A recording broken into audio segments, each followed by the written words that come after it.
pendant que mes parents offraient tout à mon frère gâté, j'ai secrètement bâti un portefeuille immobilier de plusieurs millions. À la réunion de famille, il a explosé de jalousie, mais la vérité révélée par mon oncle a réduit tout le monde au silence. Je m'appelle Bastien. J'ai 28 ans, et pendant la majeure partie de ma vie, j'ai été l'enfant invisible dans ma propre maison. Vous connaissez le genre. Celui à qui on dit, peut-être l'année prochaine, tout en regardant son frère, l'enfant prodige, déballer un autre jouet flambant neuf qu'il cassera en 2 semaines. Celui qui apprend à cuisiner tout seul parce que personne n'est jamais à la maison, et qui apprend la valeur d'1 € pendant que son frère flambe la carte de crédit de papa comme si c'était de l'argent du Monopoly. C'était moi. Silencieux, négligé et sous-estimé. Mon jeune frère, Clément, de 2 ans mon cadet pour être exact, était tout ce que je n'étais pas, selon mes parents. Athlétique, talentueux, doué, charmant, plein de potentiel, la liste est longue. C'était le gamin avec une chambre pleine de trophées, les tournois de football le week-end à l'autre bout de la France, les stages sportifs d'élite d'une semaine avec des entraîneurs célèbres. Mes parents n'ont pas seulement encouragé ses rêves. Ils les ont financés comme une start-up. Pendant ce temps, j'étais le gamin doué en informatique, mais à qui on disait de rester réaliste quand je parlais de créer une entreprise. Pendant très longtemps, je n'étais même pas en colère à ce sujet. C'était juste comme ça. C'est la partie dangereuse du favoritisme. Il ne se manifeste pas toujours par des cris ou des hurlements. Parfois, c'est juste le silence.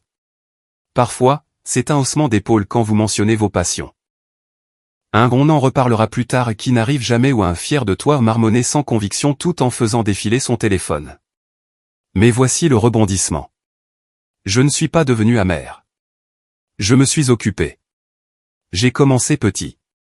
Créer des sites web au lycée, réparer les ordinateurs portables des voisins, apprendre le référencement naturel, le codage, acheter et revendre des noms de domaine bon marché, tout ce qui pouvait rapporter quelques euros pendant que Clément jouait en équipe première et se faisait acclamer depuis les gradins. Je rentrais de mon travail à temps partiel dans un magasin de bricolage et j'entendais parler du but victorieux de Clément ou de la possibilité qu'il soit repéré par une université. Maman rayonnait de fierté. Papa ouvrait une bière pour fêter ça. Moi, on attendait de moi que je fasse moins de bruit pour ne pas déranger Clément pendant qu'il récupérait. Il ne s'agissait pas seulement de l'attention, mais aussi des ressources. Ils ont dépensé près de 20 000 € rien que pour son voyage de fin d'études, une sorte de croisière tout compris en Méditerranée avec ses amis, et une GoPro qu'il n'a même pas utilisée.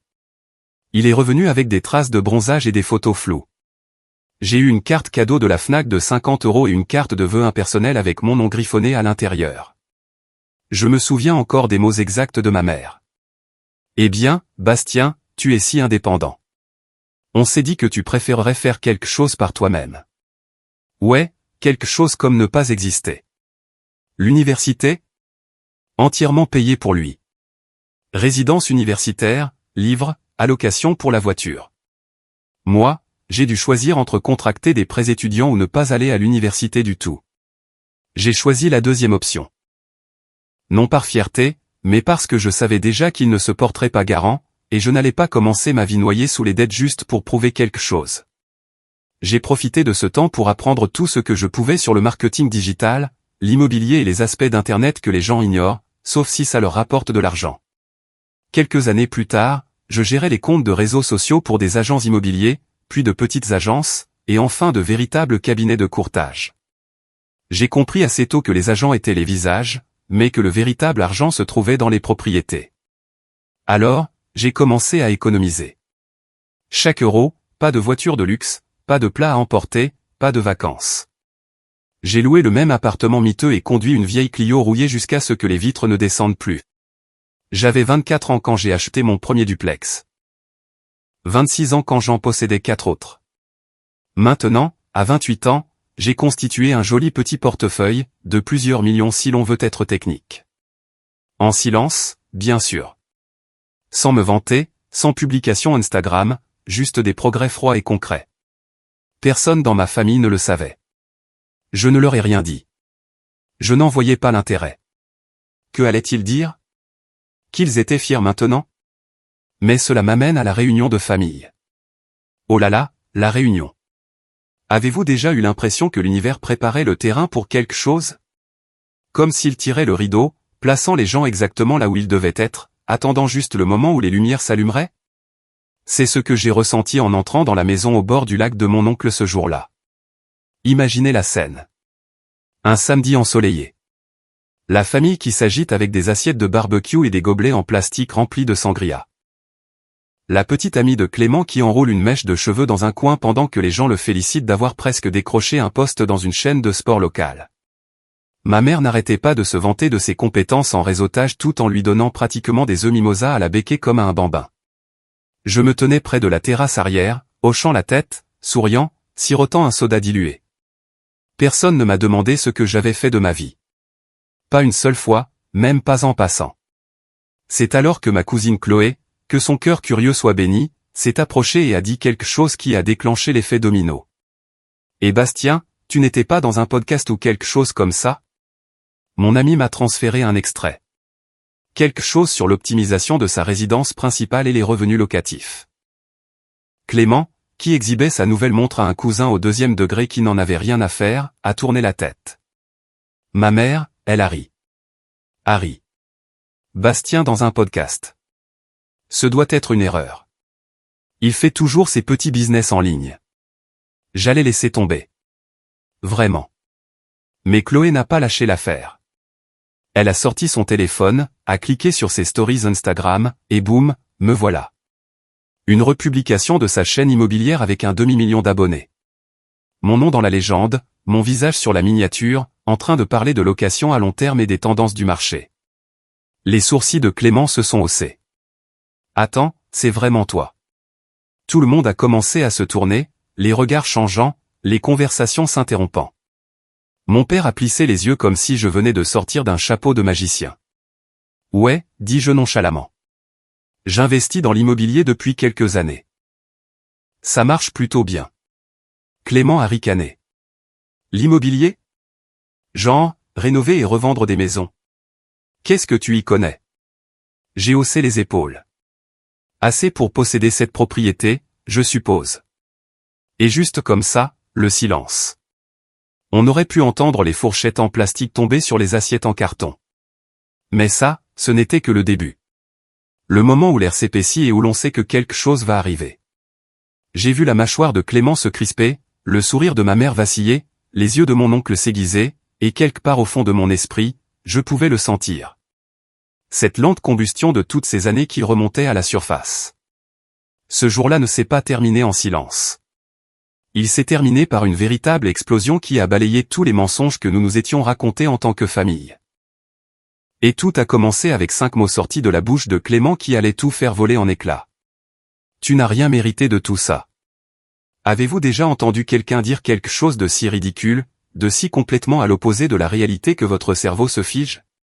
Comme si votre système devait redémarrer parce qu'il ne peut pas traiter une telle audace. C'était moi à ce moment-là. Le visage de Clément était rouge, sa voix tranchante, juste assez forte pour transformer la terrasse en théâtre. Tu n'as rien mérité de tout ça. Tu as juste profité de la famille comme toujours. J'ai cligné des yeux 1 fois, 2 fois. Mon verre de soda transpirait dans ma main. Tout le monde était figé.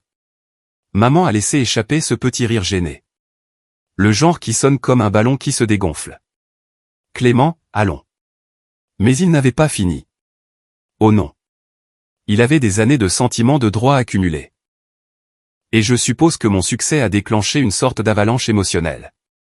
Tu te prends pour un caïd maintenant, lança-t-il en s'avançant. Parce que tu as acheté quelques maisons. S'il te plaît. Tu ne serais arrivé nulle part sans cette famille. Tu crois qu'on ne t'a pas soutenu?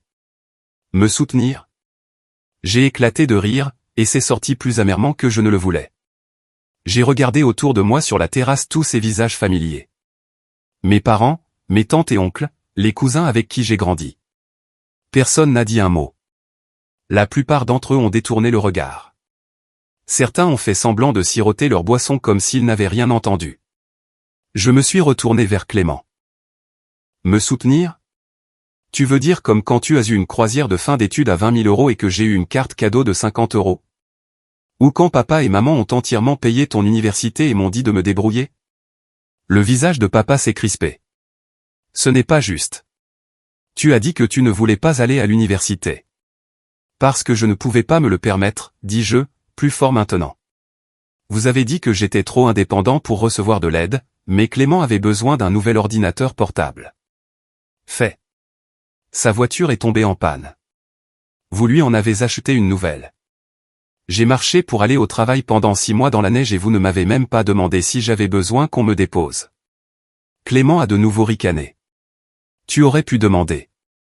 Je me suis tourné vers lui. Pourquoi l'aurais-je fait? Pour qu'on me rappelle encore une fois que je ne compte pas. C'était comme si quelque chose en moi s'était finalement brisé. Toutes les années de silence, à ravaler ma fierté, les dents serrées, les faux sourires aux anniversaires où mon cadeau était une pensée après coup. Tout a commencé à déborder. Tu as toujours eu la vie facile, Clément, dis-je, ma voix plus stable que je ne l'aurais cru. Et au lieu d'apprécier, tu te promènes comme si tout était dû, comme si tu l'avais mérité. Mais la vérité, c'est que tu n'as jamais eu à te battre pour quoi que ce soit dans ta vie. Ses yeux se sont plissés. Oh, alors maintenant tu es la victime? J'ai secoué la tête. Non, je ne suis pas la victime. J'ai juste arrêté de jouer le jeu et c'est là que c'est arrivé. La trahison que je n'avais pas vue venir. Maman s'est interposée entre nous, les bras croisés. Ce regard classique aux lèvres pincées qu'elle me lançait toujours quand je faisais une scène. Bastien, dit-elle sèchement. Ce n'est ni le moment ni l'endroit. Bien sûr, parce que Dieu préserve que l'image parfaite de Clément soit ternie par la réalité. Tu le défends, demandai-je, stupéfait. Elle n'a même pas hésité. Tu fais un spectacle d'une réunion de famille. Quels que soient tes problèmes, nous pouvons en parler en privé. Je l'ai regardé, vraiment regardé, et ça m'a frappé. Il n'y avait pas de malentendu. Pas de problème de communication tacite. Elle le pensait. À ses yeux, j'étais le problème. Pas Clément, pas les années de négligence, pas le favoritisme flagrant. Moi. Ça a fait plus mal que je ne l'aurais cru. Et puis, pile au bon moment, papa est intervenu. Nous sommes tous fiers de ce que tu as fait, fiston. Mais il n'y a pas besoin de nous le jeter à la figure. Me le jeter à la figure. Je n'avais même pas mentionné un seul montant en euros. Je n'avais pas frimé, pas vanté, pas exhibé mon portefeuille ou fait l'étalage d'une voiture, ni même prononcé le mot million. Tout ce que j'ai fait, c'est confirmer quelque chose que quelqu'un d'autre avait soulevé. Et d'une manière ou d'une autre, j'étais le méchant.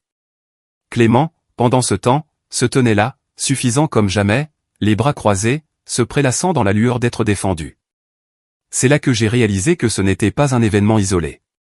Cela avait été la dynamique depuis toujours. Je n'avais simplement jamais eu le recul nécessaire pour le voir clairement. Vous savez quoi, dis-je, en essayant d'empêcher ma voix de trembler.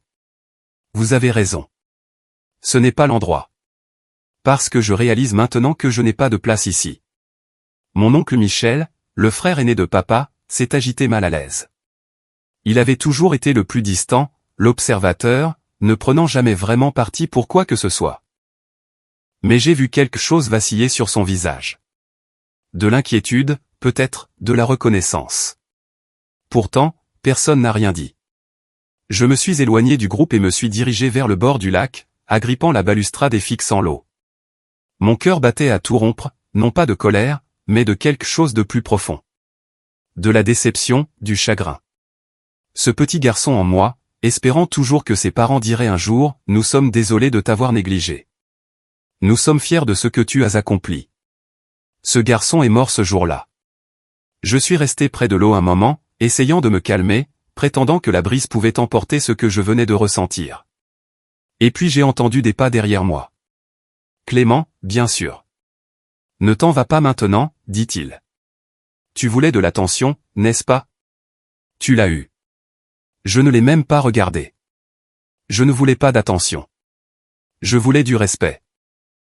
Tu crois que posséder quelques immeubles signifie que tu es meilleur que moi? Je pense que travailler pour tout ce que j'ai pendant qu'on te donnait le monde sur un plateau signifie que j'ai mérité plus que tu ne le feras jamais. Il s'est hérissé. Tu es toujours le même loser peu sûr de lui que tu as toujours été. Je me suis retourné pour lui faire face enfin. Et tu es toujours le même gamin pourri gâté qui fait des crises quand il n'est pas le centre de l'univers. Sa mâchoire s'est serrée. Au moins, papa et maman m'aiment. Voilà. Je n'ai même pas bronché. Ouais, dis-je doucement. C'est vrai. Tu peux les garder. Son visage s'est légèrement décomposé à ces mots. Je suis retourné sur la pelouse pour prendre mes clés, prévoyant de partir discrètement. Je n'avais pas besoin de ça. J'avais dépassé tout ça. Et puis, juste au moment où j'atteignais le porche, j'ai entendu la voix qui allait tout changer. En fait, dit oncle Michel, fort et clair, de là où il se tenait près du grill. Bastien a mérité chaque centime de ce qu'il a. Et peut-être que si l'un de vous y prêtait attention, vous sauriez pourquoi. Tout le monde s'est retourné. Même Clément s'est figé.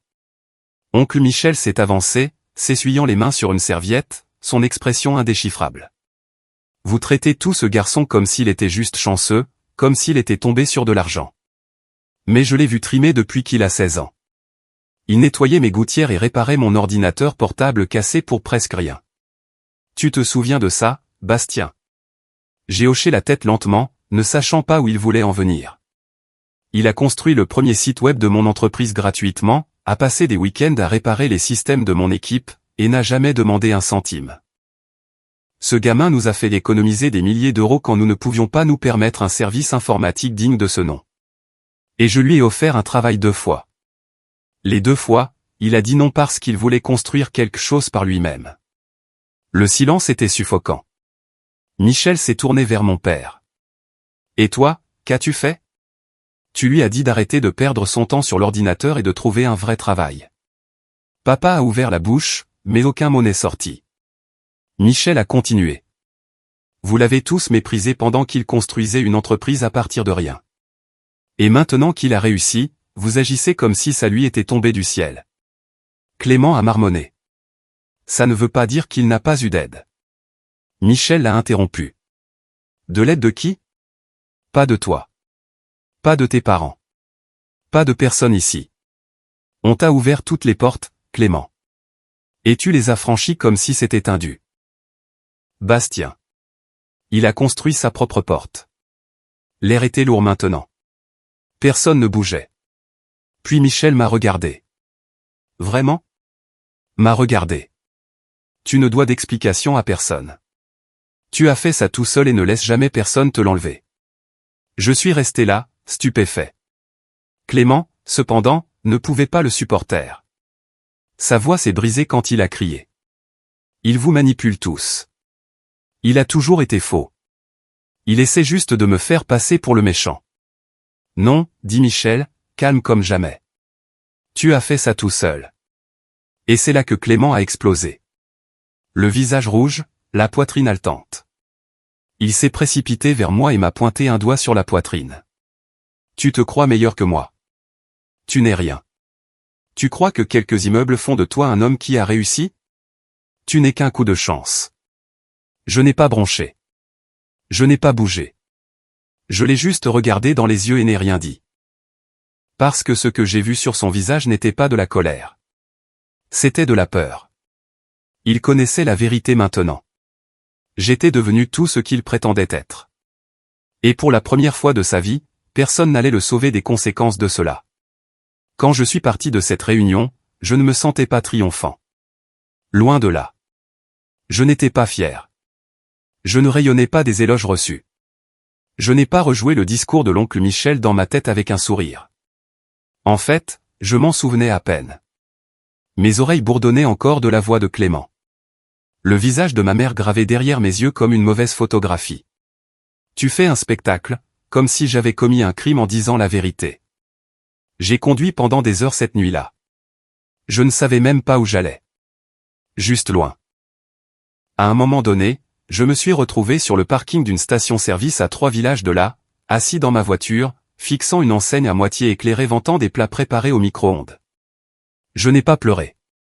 Je n'étais même pas en colère. Je me sentais juste engourdi, complètement vidé, comme si quelqu'un m'avait coupé le souffle et m'avait laissé flotter. On grandit en se disant que si l'on travaille dur, qu'on garde la tête basse et qu'on persévère, ça finira par payer. Qu'à un moment donné, nos parents le remarqueront. Ils verront le chemin parcouru. Ils diront, nous avions tort. Tu as fait quelque chose de ta vie. Mais ils ne l'ont pas fait. Ils ont vu une menace, un inconvénient, un rappel qu'ils avaient tout misé sur le mauvais fil. Pendant un certain temps après ça, j'ai arrêté de répondre aux SMS de la famille.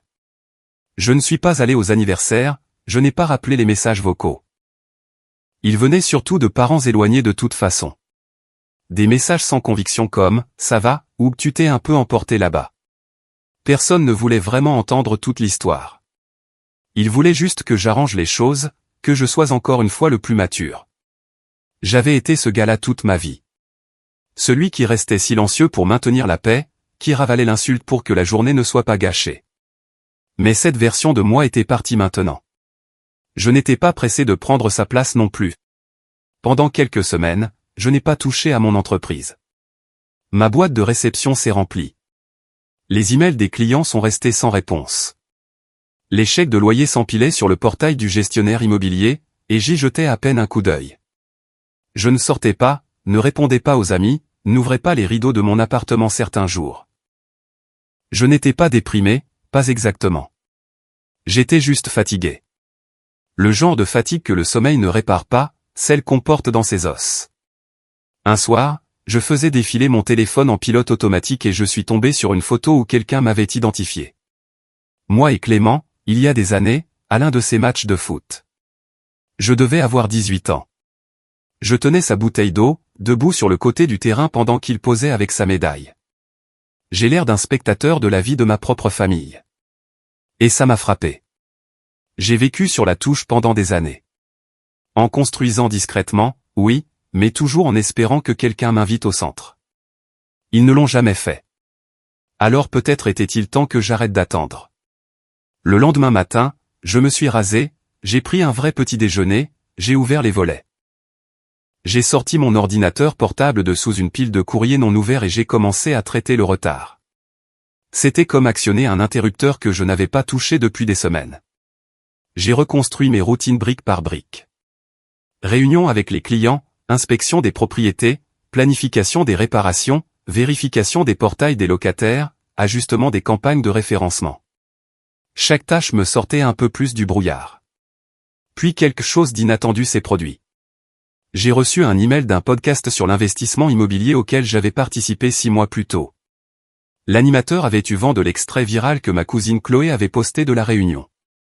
Apparemment, quelqu'un avait partagé la vidéo sur TikTok avec une légende du genre, un investisseur immobilier pris en embuscade par sa famille jalouse. Elle avait plus de 2 millions de vues. L'animateur voulait une interview de suivi. J'ai failli dire non. Je ne voulais pas plus d'attention, mais j'ai alors réalisé qu'il ne s'agissait plus d'attention. Il s'agissait de propriété, non pas de biens immobiliers, mais de mon histoire. L'interview a été diffusée une semaine plus tard. Ce n'était pas dramatique. Je n'ai pas dénigré ma famille ni divulgué de détails. J'ai juste parlé de ce que c'était que de grandir en étant sous-estimé. De construire quelque chose sans soutien, de réaliser sa propre valeur discrètement quand personne d'autre ne la voit. Et quelque chose d'étrange a commencé à se produire. Des emails, des dizaines, puis des centaines. Des gens qui avaient vu l'extrait ou entendu le podcast ont commencé à me contacter. Pas des fans, des compagnons de lutte, des gens comme moi. Un gars a dit, mon frère a eu une voiture à 16 ans. Je devais prendre 2 bus pour aller travailler. Je pensais que j'étais seul. Une autre femme a écrit, mes parents ne m'ont jamais dit qu'ils étaient fiers de moi. Je viens d'ouvrir mon 3e salon de coiffure. Leurs histoires ont fait sauter un verrou en moi. Je n'étais pas seul. Je ne l'avais jamais été. Un message m'a particulièrement marqué. C'était d'un gars nommé Jordan qui disait, tu m'as aidé à arrêter d'attendre leur approbation. C'est là que j'ai su que je ne reconstruisais pas seulement une entreprise. Je me reconstruisais moi-même, et j'en voulais plus. J'ai commencé à m'étendre, discrètement comme toujours, mais avec un objectif plus précis. J'ai acheté 2 autres immeubles multilogements, négocié un entrepôt de stockage avec un partenaire rencontré grâce au podcast, et lancé une chaîne YouTube. Pas accent grave l'œil, juste des conseils directs sur l'optimisation de sa résidence principale, la constitution de crédit, la recherche de propriétés sous-évaluées. Je n'ai pas essayé de devenir viral. Je me suis juste montré, mais le bouche à oreille fait son chemin, et finalement quelqu'un d'autre l'a découvert. Clément. Je ne l'ai même pas su jusqu'à ce qu'il m'envoie un message à l'improviste. Pas de salutation, juste c'est drôle comme tu as transformé une crise familiale en célébrité. J'ai fixé le message pendant 1 minute. Je n'avais pas eu de ses nouvelles depuis la réunion. J'ai hésité à ne pas répondre. Puis j'ai simplement tapé en retour. Pas la célébrité, juste la vérité. Il n'a pas répondu. Mais je savais que ce silence n'était pas la paix. C'était un avertissement. Quelques semaines plus tard, ça a commencé. D'abord, ma mère a appelé. A laissé un message vocal. La voix tremblante avec juste assez de culpabilité pour paraître sincère. Bastien, pouvons-nous parler? Ton frère traverse une période difficile. Il ne pensait pas ce qu'il a dit. Je n'ai pas rappelé. Puis papa a envoyé un email. Court, sec. Ta mère est inquiète. Ne laisse pas ce stupide malentendu faire exploser la famille. Malentendu. Je l'ai supprimé.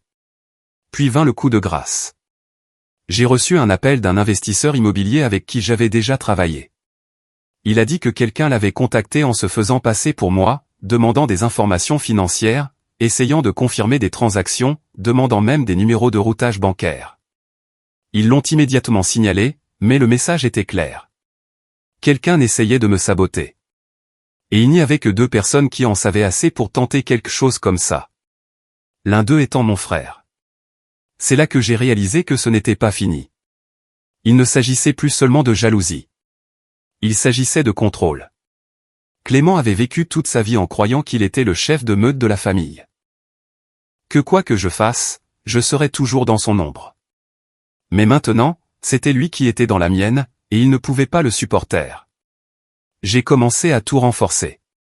Authentification à 2 facteurs sur tous mes comptes.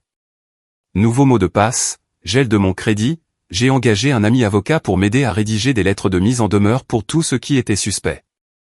Je ne paniquais pas. Je me préparais, parce que la prochaine phase ne consistait pas seulement à survivre. Il s'agissait de protéger ce que j'avais construit et de décider une fois pour toutes si j'en avais fini de jouer la défense. Et il se trouve que quelqu'un était sur le point de me donner l'occasion parfaite. Une autre réunion de famille. Sauf que cette fois, ce n'était pas moi qui entrais discrètement. Et le moment qui a tout changé, il n'était même pas encore arrivé. L'invitation est arrivée dans une enveloppe bleu marine, un carton épais avec des lettres dorées en écriture cursive qui tentaient un peu trop d'avoir l'air cher. Veuillez vous joindre à nous pour célébrer le 40e anniversaire de mariage de Michel et Diane, mes parents. C'était formel, générique et si soigneusement formulé qu'on aurait dit un gala royal au lieu de ce que c'était réellement, une performance familiale. Je l'ai lu 2 fois. Une fois pour la logistique, une fois pour le sous-entendu. Ils voulaient que je sois là. Correction, ils avaient besoin que je sois là. Ça, c'était nouveau. On ne passe pas du statut de fantôme familial à celui de recevoir des invitations dorées sur tranche, à moins que quelque chose n'ait changé. Mon instinct me disait qu'il ne s'agissait pas de réconciliation. Personne ne s'était excusé. Pas de rameau d'olivier, pas d'appel nocturne du genre on a tout gâché, juste un intérêt soudain. Et après ce qui s'était passé à la réunion, je n'y ai pas cru une seconde. J'ai laissé l'enveloppe sur mon comptoir pendant 1 semaine. Puis je l'ai prise, l'ai fixée et j'ai souri. C'était l'occasion que je ne savais pas que j'attendais. Je n'allais pas me présenter pour faire la paix. J'allais me présenter préparé. Fini d'entrer comme un point d'interrogation, en espérant une reconnaissance. Cette fois, j'entrerai comme un point final, net, définitif et impossible à ignorer. Mais avant de pouvoir jouer mes cartes, je devais savoir à quel jeu il jouait. J'ai donc commencé par Chloé, ma cousine, la même qui avait accidentellement déclenché le drame lors de la dernière réunion en mentionnant mon apparition dans un podcast. Elle avait toujours été vive, observatrice et, plus important encore, n'avait pas peur de vendre la mèche si on lui offrait un match à latte. Nous nous sommes retrouvés dans un café près de chez moi. Dès qu'elle m'a vu, elle a souri. Bastien, le retour du fils prodigue. J'ai ri. À peine, je fais juste du repérage. Elle a siroté sa boisson et s'est penchée. Tu veux la vérité ou la version familiale? Balance-moi la vraie. Elle a baissé la voix. Ta mère est en mode gestion de crise depuis la réunion. Apparemment, certains membres de la famille parlaient de toi, de ton entreprise, de ce podcast. Même l'oncle Grégoire a demandé si tu investissais au nom de la famille ou juste pour toi. J'ai cligné des yeux. Attends, quoi? Ouais, ton père s'est mis sur la défensive.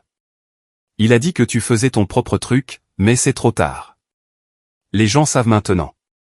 Et disons simplement que ça ne plaît pas à quelques personnes, surtout à Clément. Je sentais cette tension familière derrière mes yeux.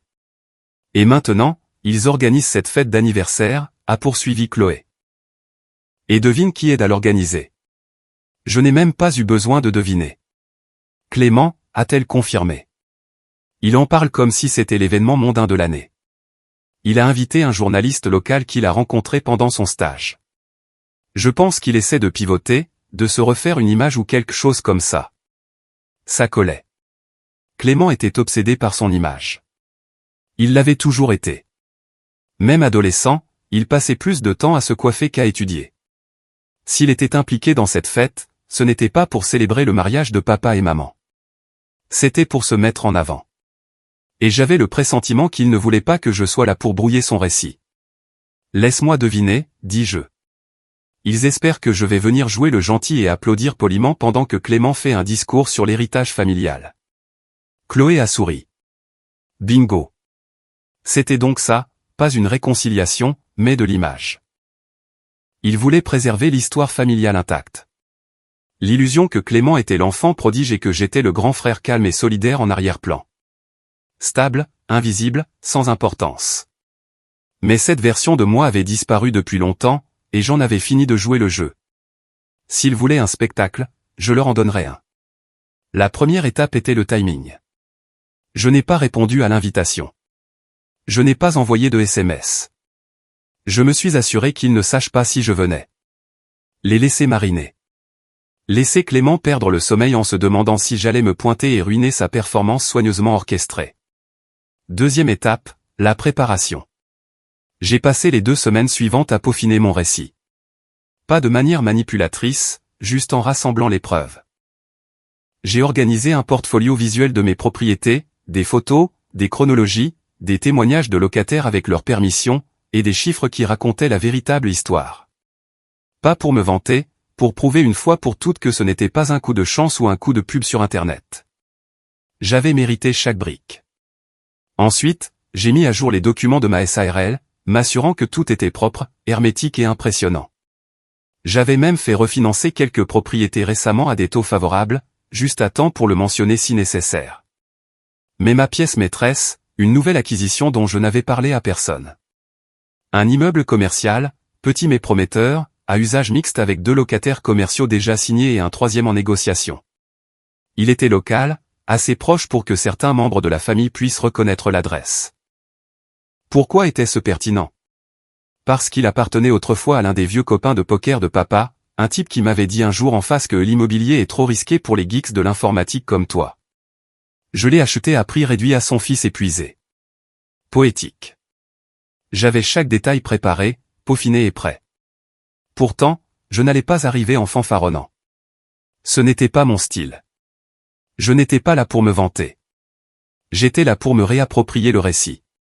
Mais parfois, l'univers ajoute sa propre saveur. 3 jours avant la fête d'anniversaire, j'ai reçu un appel de l'oncle Michel. « Tu y vas ?» a-t-il demandé. Pas de bonjour. J'y pense. Il a soupiré. Il prépare quelque chose. Juste pour te prévenir. Quel genre de quelque chose? Je ne sais pas exactement, mais Clément a beaucoup parlé à ton père. On dirait qu'il prépare une sorte de montage sur l'héritage. Je me suis figé. Quoi? Des photos, des vidéos, des histoires sur l'histoire de la famille. Et surprise, surprise. Tu y es à peine. J'ai expiré par le nez. Bien sûr. Effacer les parties qui ne correspondent pas à l'histoire. C'était la dernière impulsion dont j'avais besoin. Je serai là, dis-je. Et cette fois, je serai prêt. Le jour de la fête est arrivé, humide et gris. Comme si le ciel lui-même n'était pas sûr de vouloir jouer le jeu. Je suis arrivé en retard exprès. L'événement avait lieu dans la salle de bal d'un domaine de réception loué. Des tables en lin blanc et des lustres tentant de dissimuler le vin bon marché et les centres de table de magasin à 1 euro. Clément m'a vu avant tout le monde. Sa mâchoire s'est crispée quand nos regards se sont croisés. Je lui ai fait un signe de tête, désinvolte, imperturbable. Il avait l'air de vouloir frapper un mur. Papa et maman parlaient à un groupe d'invités. Le sourire de maman s'est crispé quand elle m'a repéré. Papa n'a même pas levé les yeux. Chloé m'a fait signe de l'autre côté de la pièce. Tu es en retard. Élégamment, ai-je répondu. Elle m'a tendu un verre de quelque chose de vaguement citronné. Ils vont bientôt montrer la vidéo sur l'héritage. J'ai haussé un sourcil. Tu l'as vu? Oh, j'ai eu un aperçu. Disons simplement qu'elle est très axée sur les meilleurs moments de Clément. Photos de voyage, trophées de football, lettres d'acceptation à l'université, images de stage, la totale. Et moi? Elle a haussé les épaules. Tu es sur quelques photos de bébé. Et il y a une diapositive qui dit « Bastien, poursuivant des projets technologiques ». C'est tout. Poursuivant des projets technologiques. J'ai failli rire. C'est ainsi qu'il résumait un portefeuille immobilier de plusieurs millions d'euros. Parfait. J'ai pris ma place tranquillement quand les lumières se sont tamisées. Le diaporama a commencé. Musique, photos d'enfance, clichés de mariage, montage sportif de Clément, voyage en famille à la plage. Mon nom a été mentionné une fois. Pas de voix off. Juste une diapositive avec cette petite légende vague. Aucune mention de mon entreprise, de mes propriétés, de ma croissance, de mes années de sacrifice, juste poursuivant des projets technologiques. Les lumières se sont rallumées, les gens ont applaudi poliment, puis Clément a pris le micro. Merci à tous, a-t-il commencé. Tout en confiance et en dents blanches. Je veux juste dire à quel point je suis reconnaissant de faire partie de cette famille incroyable. Les valeurs que papa et maman nous ont enseignées. Le travail acharné, l'humilité, la résilience, elles ont fait de moi ce que je suis. J'ai penché la tête. Travail acharné, résilience. Il a parlé longuement d'héritage et de vision et de passer le flambeau. C'était bien répété, une illusion soigneusement construite. Et puis il l'a dit. J'espère perpétuer cet héritage. Peut-être même réunir la famille pour un nouveau projet, quelque chose à long terme. Peut-être même investir ensemble. J'ai cligné des yeux. Le voilà. Le piège. Il ne se refaisait pas seulement une image. Il se positionnait comme le leader de la famille, l'avenir, celui qui guiderait tout le monde vers de nouvelles entreprises. J'ai observé la salle. Les gens hochaient la tête, souriaient, buvaient ses paroles. Il a terminé par « Nous avons tous un rôle à jouer, et je suis ravi de voir comment nous pouvons construire ensemble. » Les applaudissements étaient sincères, mais je n'applaudissais pas parce que je savais exactement ce qui allait arriver. Il m'avait effacé du passé pour pouvoir contrôler l'avenir. Et ça, c'était une erreur, parce que je n'étais plus seulement dans la salle. J'étais à la table, et j'avais quelque chose auquel il n'était pas préparé. Au moment où Clément a terminé son discours, la salle a bourdonné d'applaudissements polis et de sourires superficiels. Il se tenait là comme un roi s'adressant à sa cour, s'en imprégnant. Les gens ont trinqué, hoché la tête en signe d'approbation. Quelques-uns lui ont même tapoté le dos alors qu'il descendait de la scène.